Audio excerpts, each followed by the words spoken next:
Andrew, congratulations. What a crazy, crazy match. You just beaten Leinier Dominguez in an insane Armageddon game. Let's start there. What was going through your mind when the pieces were flying, the clock was ticking down? Yeah, I mean, it was completely insane. I was like unlucky to have to promote 2 queens actually, because it took a few more seconds. And I'm obviously a lot more used to flagging people online, so I think I waited too long to start playing quickly, and it just turned into a complete mess. But probably I shouldn't have let this happen. I was going to ask you, one of the fastest players in the world with a mouse, and how does it compare to over-the-board chess? Yeah, so I think like I'm still fast over the board, but I don't have nearly the same advantage just because the mouse control skill is completely different. So yeah, I don't know. I just don't have that much experience flagging people over the board. Well, it started today. Let me ask you another question. We were incredibly impressed at how low your heart rate was. Did you feel calm during the games? I think I was more nervous before the game started, but yeah, once the game started, I'm pretty good at getting in the zone and not letting things affect me. But yeah, I've always just been pretty calm, I think. That's really interesting.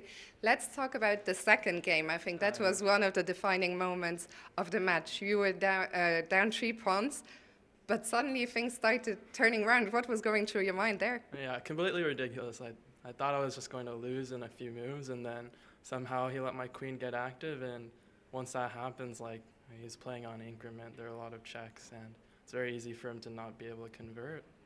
I was just trying to find moves that kept the game going, make sure he couldn't trade queens or anything, and somehow I managed to take all of his pawns one by one.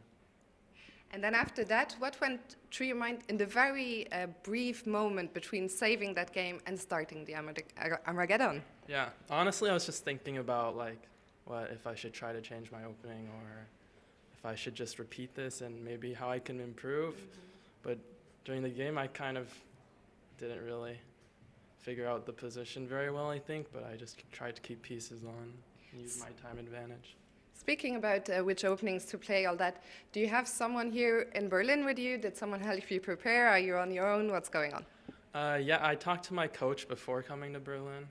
Nikola Mitkov has been training me for like the last 8 or 9 years, and we just discussed some openings for this match, but nothing too crazy. And yeah, just probably going to call him again maybe later.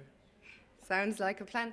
And Andrew, is it your first time in Berlin? And if so, what did you get up to yesterday on your rest day? Yeah, I've been here once before, a long time ago, and not for very long, just on the way to another tournament. So I haven't explored the city that much. But yesterday, I kind of just played blitz in my room and tried to adjust. Online? Yeah. I was still a bit jet lagged, so I didn't really do much, but hopefully later, yeah. Let me ask you a question I've been asking all the players today. Eric Hansen mentioned yesterday he would have loved to listen to some techno while he was playing. If you could listen to music, what would it be?